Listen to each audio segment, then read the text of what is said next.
Hey everyone, welcome back to Daska Discusses. Well, it's been a long time and since my last upload, and I hope everyone's keeping safe with all this corona business, stay safe and stay at home, etc. And it's been a while since my last upload, but I'm here today to talk to you about a great series that I just saw on Netflix called The Last Dance. So let's do this. You're probably thinking, Daska, you ain't no baller, what do you know about basketball? I don't know too much, but I know one thing. Hey, look, when I was a kid I had all my old Upper Deck cards, and I still have them all in very good condition because you know what, guys? In the 90s, and I tell this to my students as well, it was a different type of era in terms of not just basketball, but the nostalgia that comes with the 90s is something that if you grew up in that time, you'd understand, and that's where The Last Dance really comes into it. I mean, this series about the Chicago Bulls' rise during the 90s, you could say, it's basically about the 90s as well, but Michael Jordan, the team of the Chicago Bulls and their rise through the 90s and their three-peat in the mid-90s is quite epic as well. Now, the thing is about it is that, yes, you could sit there and I could say, I used to, back in the 90s everyone used to follow basketball, but really, did they follow basketball or did they follow the one man, which was Michael Jordan? Was he the GOAT? I'm not here to discuss all that, but let me just say one thing. One, I don't actually barrack for the Rockets, and I do actually go for Boston Celtics. This was given to me as a present back in the day. It's a retro Rockets jacket, but that was the thing back then. You're a Bulls fan or everyone used to follow Jordan, but I used to love Larry Bird and the Celtics as well, but there was something about watching and understanding how Michael Jordan took over the world, you could say, was quite amazing. And that's where The Last Dance really kicks in, where it's, 10 episodes, and you're looking on IMDb, the average of every episode is like 9.3, 9.4, something like that. It is an amazing look at the specific time and place of NBA, Michael Jordan, the Chicago Bulls during that time.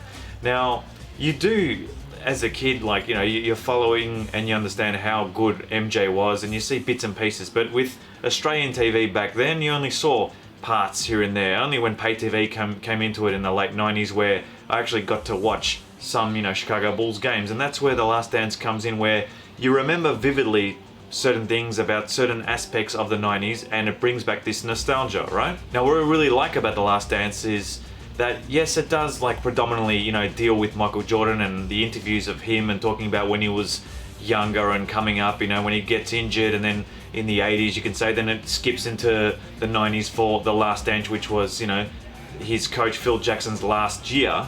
And they were basically that whole thing about, the corporation, and who was it, Jerry, the guy who was in charge, basically trying to say, look, this is going to be it. We're going to split up the team, we're going to do the drafts, etc., get rid of the coach, so this is the last time. So it was interesting to see how that all came about, and how you could be that, ridiculous, how you can have such a good team and then disband them all after they win that last, when they get through that three-peat. Talking about whether or not, how does it engage the audience, The Last Dance? I'll tell you what, it is engaging all the way from the first episode. You see the progression of what happened with the Bulls, like I said, in the 80s, and then the early 90s, and then the mid-90s. Kind of like three different type of storylines happening at the same time.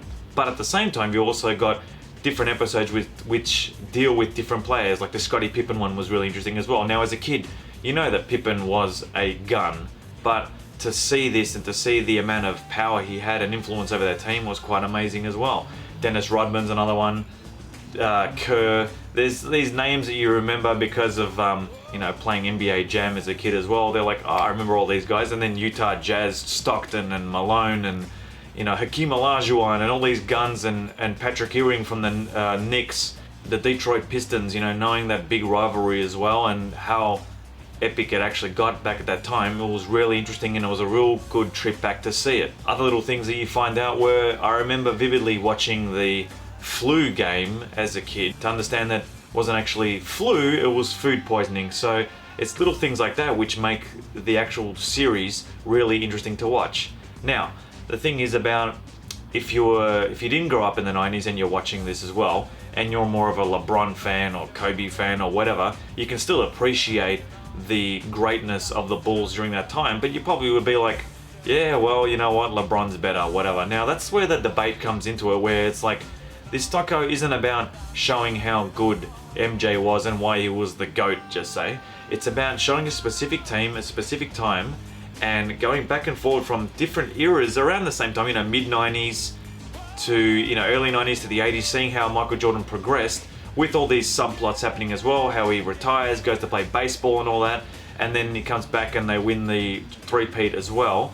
But it's not just about, you know, a lot of debate on the internet about, oh yeah, the Last Dance doco is all pro Jordan, you know, it's just in your face trying to tell you that he is the greatest of all time. Now, I can understand that from some sort of perspective, but as, you know, as a Boston fan or as a basketball fan, I watch NBA whenever I can as well. I'm not going to get into that debate as well, but because I know, growing up in that time, that seeing MJ and the influence he had over the world, that MJ could possibly be the greatest of all time, the greatest player of all time. And what are they saying, that LeBron is the best of all time, or one of the best players? I'm not getting into that. All I'm talking to you guys about is The Last Dance. So, put it this way.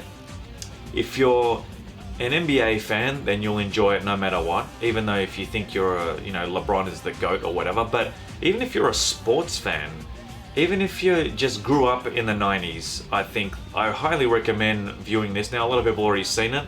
And again, I'm sorry I didn't get this out earlier, but due to, you know, COVID-19, etc., things have been thrown into the works, so that's why, you know, I'm a bit delayed. But if you haven't seen it and you're a sports fan just in general, or you grew up in that era of the 90s and you had an Air Jordan t-shirt, or you had some sneakers, which, again, the part about the sneakers in the doco was actually, in the series, was actually awesome as well. I had a pair of Jordan 3s as a kid, and it was like, you know, it was like the most amazing thing when you put them on. You just felt like you could dunk, but I couldn't even, you know, I wasn't the best basketballer, put it that way.